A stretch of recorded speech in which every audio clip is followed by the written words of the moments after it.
I want you to picture something for me. You're in your kitchen, maybe it's early morning, you're making coffee, staring out the window, you've got your headphones on, and in your ears, there's a voice. Maybe it's a comedian you've loved for years, or a political commentator who just seems to make sense of the world, or, well, maybe it's us. And this voice makes a joke, a specific niche reference that only a certain type of person would get. And you laugh out loud. You instinctively turn your head, wanting to say to someone, oh, they totally nailed that. It's that immediate visceral feeling of, they get it. They get me. Right. You feel seen, you feel a genuine warmth, a sense of camaraderie, but then the episode ends. You take the headphones off, the room is empty, and the cold, hard reality hits you. That person, that voice you just spent an hour with, they don't know your name. They don't know where you live. They don't know what you put in your coffee. If you walk past them on the street, they would look right through you as if you were part of the scenery. It is, in many ways, a ghost relationship. It's a bond that is entirely real emotionally. Your brain is releasing real chemicals, but it is entirely one-sided structurally. It's the friend who doesn't know you. And today, we are doing a deep dive into the architecture of that ghost relationship. We are opening the files on parasocial interaction. Yeah. And I have to say, looking at the stack of research you brought in, ranging from 1950s soap opera studies to the absolute psychological Wild West of AI girlfriends, this is way more complicated than just having a crush on a celebrity. Oh, it is. It's actually a fundamental hack of the human brain. We're talking about how your brain processes social signals when there's a screen in the way, and why we are wired to bond with strangers we will never meet. So let's get into it. But before we get into the brain chemistry and the history, we have to clear up the vocabulary. Because in the reading, I kept seeing two acronyms popping up constantly, PSI and PSR.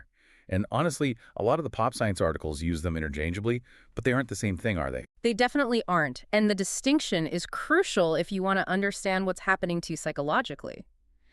Think of it like the difference between a date and a marriage. Okay, I'm listening. A date versus a marriage. So PSI stands for parasocial interaction.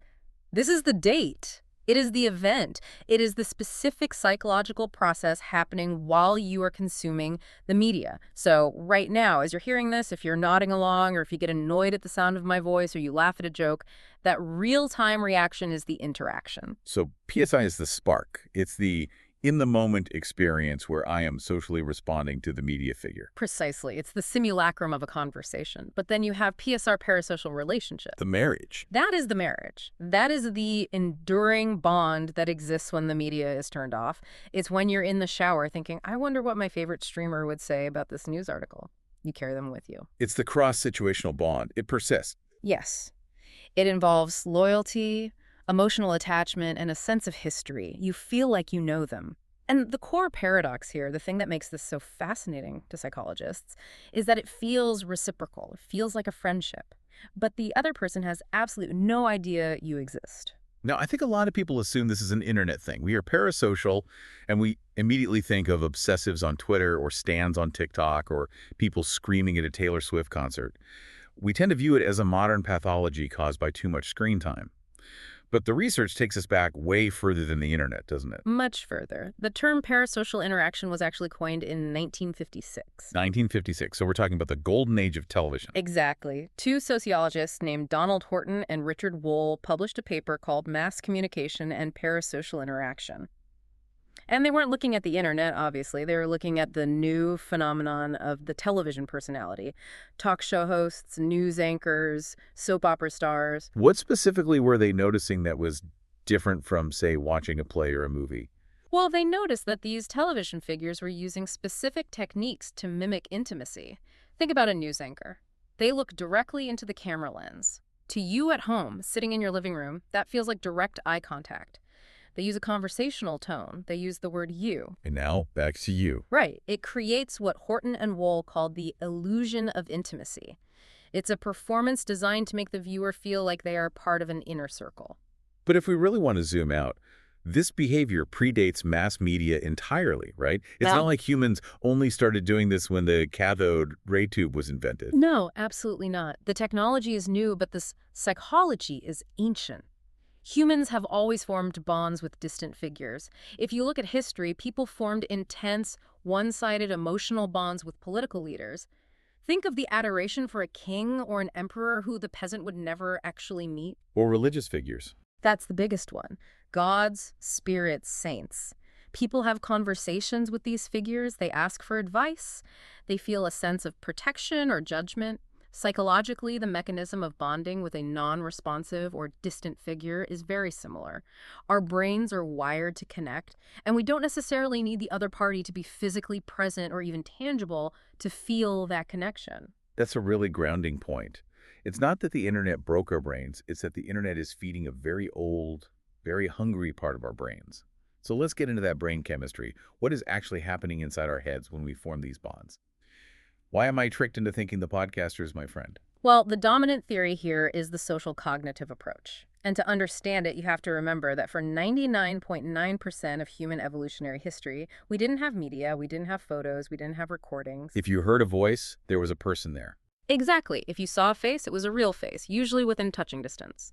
So our brains evolved to process social information in a specific way. When we see a face and hear a voice, whether it's across the dinner table or on a 4K screen, we use the same psychological processes to interpret it. We evaluate their gestures, their tone, their appearance. We're wired to respond to social cues. So on a biological level, my brain sees a face on a screen and says, oh, a human. I should pay attention to their social signals.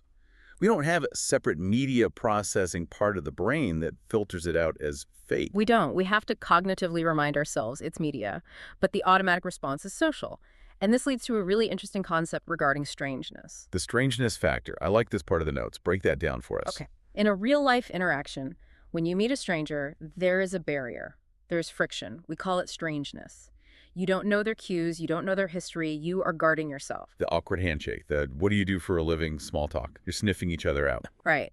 Over time, as you interact more, that strangeness evaporates and is replaced by intimacy. Now, in a parasocial relationship, you watch the figure every day, you listen to the podcast every week. To you, the strangeness evaporates completely. You know their dog's name, you know their political views, you know their laugh, you feel intimate. But here's the kicker. The kicker is that in the real world, you remain a total stranger to the figure. You never actually meet, so you have this asymmetric curve where one person feels deep intimacy and the other feels nothing, or rather doesn't know the other exists. It's tragic in a way, but also convenient. It's very convenient. It's a safe intimacy. And we tend to form these bonds based on a principle called homophily. Homophily. Love of the same. Yes, it's the tendency to form friendships with people who are like us. In real-life sociology, attitude similarity is the single best predictor of friendship. If we think alike, we bond. The research shows we do the exact same thing with media figures. We gravitate toward the pundits, the characters, or the YouTubers who reflect our own attitudes and values. We see ourselves in them. So we're looking for a mirror. But I have to ask, and I know you're probably thinking this because it's the cultural stigma, is this healthy? There's this stereotype that if you're super invested in a celebrity or a fictional character, you must be a lonely person. You must be the guy in the basement with no real friends. Does the data back that up? That is the most common misconception, the lonely loser hypothesis. But the research, particularly studies using the uses and gratifications framework, paints a very different picture. It's much more nuanced. So science defends the fanboy. To an extent, yeah. Early studies on soap operas, for instance, showed that while viewers did use characters for companionship, they also used them for identity construction to help define who they were. They used the characters to process their own social problems. So it's not just filling a void, it's building a self. Exactly. And here is the crucial finding. While people with dismissive attachment styles or social anxiety might prefer parasocial interactions because they are safe, there's no risk of rejection, for most people, these relationships are extensions of normal social activity, not replacements. Meaning you can have a healthy social life, lots of real friends, and still be deeply invested in a parasocial bond. Absolutely. In fact, it's often linked to high empathy. If you are a highly empathetic person in real life, you are more likely to form strong parasocial bonds because you are good at simulating the feelings of others. It involves imagination. Imagination seems key here. It reminds me of imaginary friends in childhood. It is very distinctively linked. PSI is effectively an extension of normal social cognition involving imagination. We are simulating a relationship. And speaking of childhood, that is actually a massive area of research. We aren't born with this fully formed. We learn how to do it. Let's unpack that because I found the research on kids absolutely fascinating. We assume kids just like cartoons because they're colorful and loud, but there's actual relationship building happening there. You sent me this study from 2011 about Elmo versus a bird named Dodo. Yes, the Elmo versus Dodo study. This is a classic example of how socially meaningful characters aid learning. So picture the setup. Researchers took toddlers, about 21 months old, just babies really, and they tried to teach them a task: how to nest a set of cups in the correct order. A standard toddler IQ task. Little cup in the medium cup in the big cup. Right. And they had the instructions delivered by video from two different characters. One group got the instructions from Elmo. Now, these are American toddlers. Elmo is a cultural icon. He is a friend. They know his voice. They know his laugh. He's a known quantity. The other group got instructions from a character named Dodo. Dodo was a very popular character in Taiwan, but unknown to these American toddlers. To them, he was just a random strange bird. So socially meaningful versus socially anonymous. And I'm guessing Elmo won. Hands down. The children learned significantly better from Elmo. Because Elmo was socially meaningful, they paid attention. They trusted him. It suggests that for a toddler, learning is a social act. You learn from people you have a bond with. But wait, there was a twist in this study that I loved. They didn't just leave Dodo to fail. No, they didn't. This is the best part. They ran a variation where they gave a new group of children Dodo toys to play with at home before the experiment. So they let the kids hang out with Dodo first. Exactly. They let them nurture the toy, play with it, sleep with it. They manufactured a friendship. And after forming that parasocial bond, when those children watched the Dodo video, they could learn from Dodo just as well as Elmo. That is wild.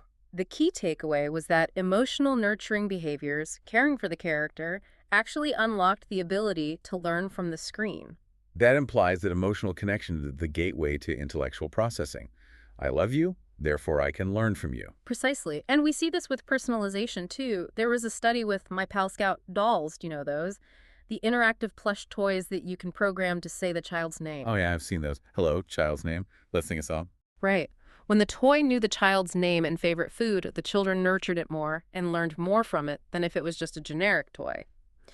The perceived similarity, he knows me, spiked the interest. So that's toddlers. But then we hit adolescence and things get complicated. Hormones, identity crises, the social hierarchy of high school. How does parasocial interaction shift when we're teenagers? It shifts heavily toward identity formation and role modeling. And interestingly, looking at the historical data, we see some gender divergence. Adolescent boys have tended to favor male athletes.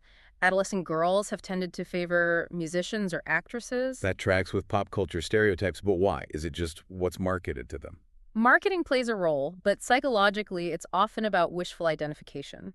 Boys often selected characters based on skills or intelligence, someone they wanted to be like in terms of capability. I want to play like LeBron. Girls in these studies often selected based on attractiveness or social standing, someone they wanted to look like or embody socially. It reflects the societal pressures on those genders. And I saw a note here about realism.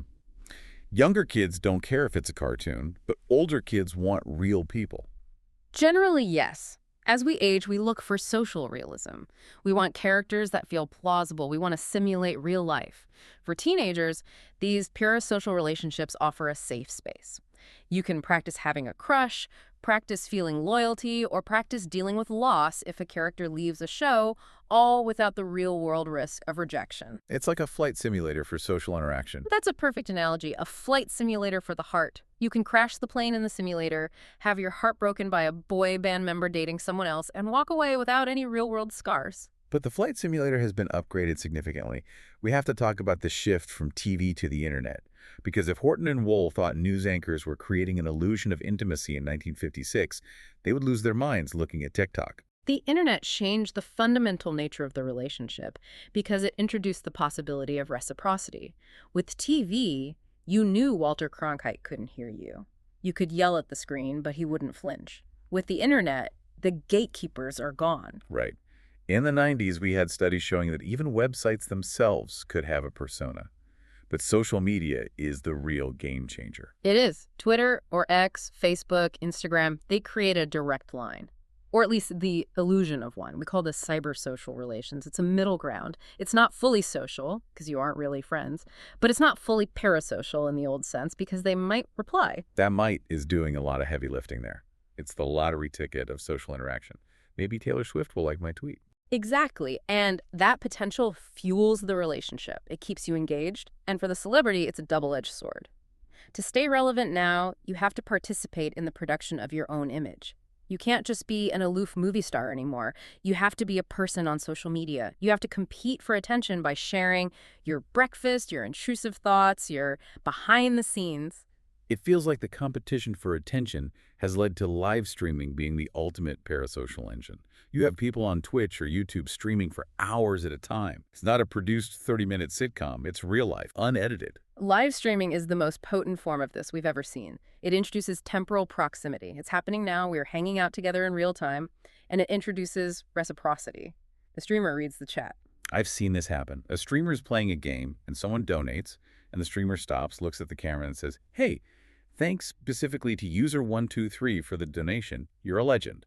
And user123 probably feels a rush of dopamine that could power a small city. They do. It validates the relationship. Twitch chats act as what the sociologist Ray Oldenburg called a third place, a digital hangout spot. It's not work, it's not home, it's the community. But this leads to digital patronage. Digital patronage, what is that? It's the economic model. You aren't just buying a product. You are donating money to a person because you feel a relationship with them. You are supporting your friend's career. That's where the lines get blurry. You're paying for friendship, in a way. And that's the danger zone. We call it the fine line. Viewers feel friendship, and because they are paying, they sometimes feel entitlement. I donated $50, so you should play the game I want. Or, I subscribed for a year, why didn't you say happy birthday to me? But the creator is doing a job. They are entertaining a crowd of thousands. When those expectations clash, it can get toxic very quickly. Speaking of toxic, or at least intense, we have to talk about podcasts. We are doing one right now. And the research says podcasts are particularly effective at this. They are. There is something about the audio format. One writer called it no in-the-room audience to remind you of your own distance. When you watch a talk show, you see the audience. You know you aren't there. With a podcast, it's just the voice in your ear. It feels private. It feels like a one-on-one phone call. And podcasters tend to have an everyman quality. Yep. We aren't movie stars. We sound like normal people. We make mistakes. We stumble. Right. You feel like if you met a podcaster at a bar, you'd actually be friends. You share interests. You share jokes. That everyman quality lowers the psychological barrier. It feels attainable. So we've moved from TV to the internet, and the bonds are getting tighter and more interactive. This brings us to the commercial side of things. Because where there is attention, there is money. And no one has monetized parasocial interaction quite like K-pop. K-pop is a fascinating case study because it creates what we call structured intimacy. In the West, parasocial relationships often happen organically. In K-pop, it is engineered into the business model. The corporate structure uses apps like Weverse or VLive to create text-simulated environments where idols talk to fans. It creates a constant feed of intimacy. And the fans talk to each other, right? Yeah. It's not just a hub-and-spoke model. Yes, and that is vital. The community aspect reinforces the bond with the idol. They call it parasocial kinship. Idols are often viewed not just as crushes, but as family members to be protected. Fans organize collaborative projects to buy ads or stream songs to support the idol. It's a collective effort to nurture the career of the parasocial friend. It's interesting you use the word kinship. It implies obligation. I have to support them because they are family. It does, and that translates to massive purchasing power. Which brings us to the broader world of influencers. Yeah. You had a statistic in the notes that blew my mind regarding trust versus credibility. Yes. The data shows that younger generations value their attachment to an influencer more than the influencer's actual credibility. Wait, say that again. Attachment over credibility. Exactly. If an influencer you love and have a bond with recommends a skin cream, you are more likely to buy it than if an actual dermatologist recommends it, simply because you have an emotional bond with the influencer.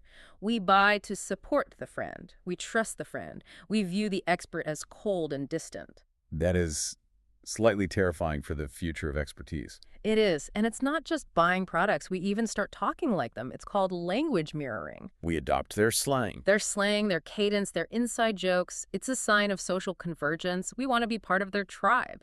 And even CEOs are doing this now. They use social media to humanize themselves, to build social bonds with stakeholders so that when the stock dips, there's a reservoir of goodwill. Please don't sell my stock. We're friends. Look at my dog. Essentially, yes. It is the weaponization of intimacy for capital. Now, we've talked about Real people, idols, streamers, influencers. But some of the most intense bonds are with people who don't exist at all. Fictional characters. Narrative realism is powerful. If the world feels plausible, think Harry Potter or Star Wars, the bond can be incredibly strong. We invest in these characters. But there is a subculture that takes this to a level that challenges our understanding of reality. I wanted to bring this up because it really tests the limits of the definition. Have you heard of tulpas? I saw this in the notes and I had to double check it because I thought it was a typo or a joke. Tulpas. This is related to the My Little Pony fandom, right? The Brawnies. It emerged significantly within that community, yes, though the concept borrows loosely from Tibetan mysticism.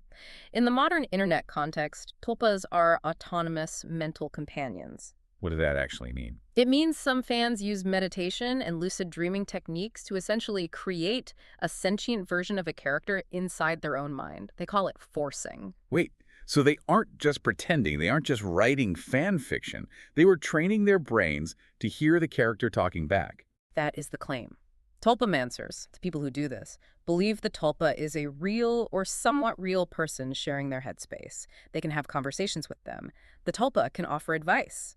It's taking parasocial interaction to an internal extreme. It's no longer mediated by a screen, it's mediated by the mind itself. That is fascinating and a little overwhelming. Yeah. It shows the sheer power of the human need for connection. We will literally build friends in our heads if we have to. It speaks to the plasticity of the social brain. The brain is capable of splitting its own internal monologue to create the illusion of companionship.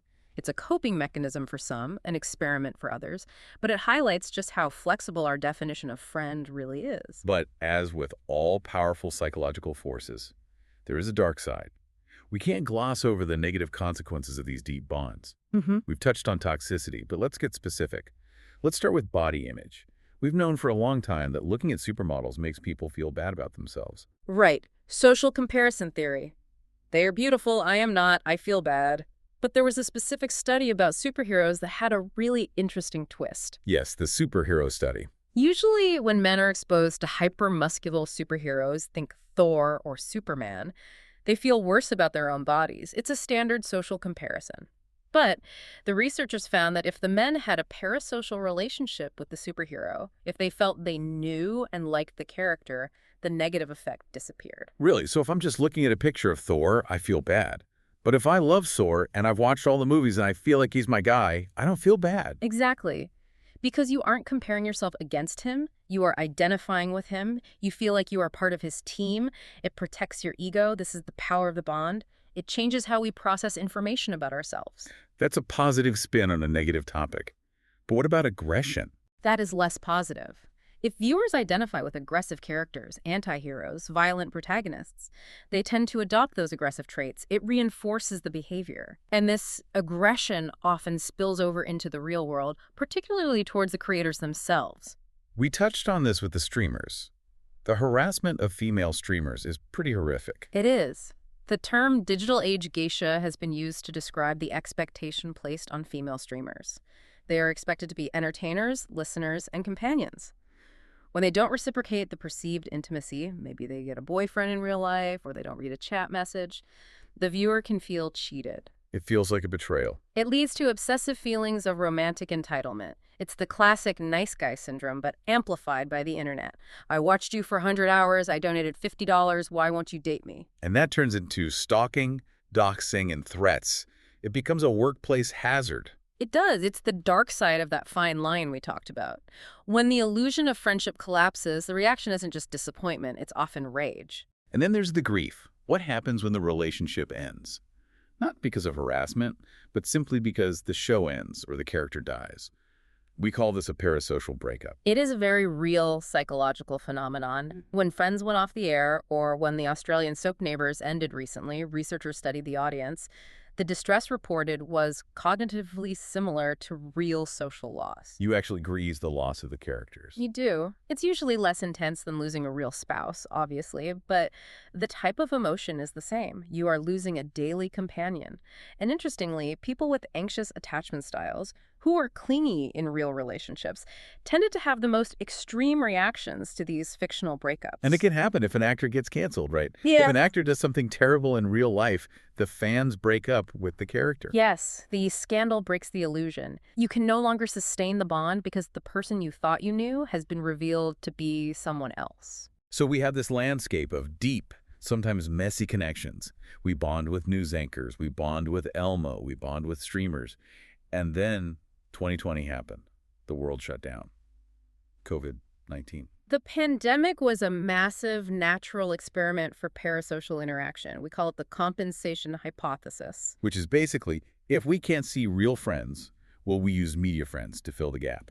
And the answer was a resounding yes. Yeah. Real social interactions dropped to near zero. Mediated ones spiked. But more importantly, the cognitive line blurred.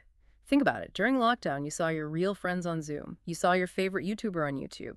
Both were just heads on a screen. That's true. Cognitively, the experience of having a beer with a friend on FaceTime wasn't that different from watching a streamer drink a beer. Exactly. The findings show that those with the fewest real-world interactions saw the biggest growth in PSR strength.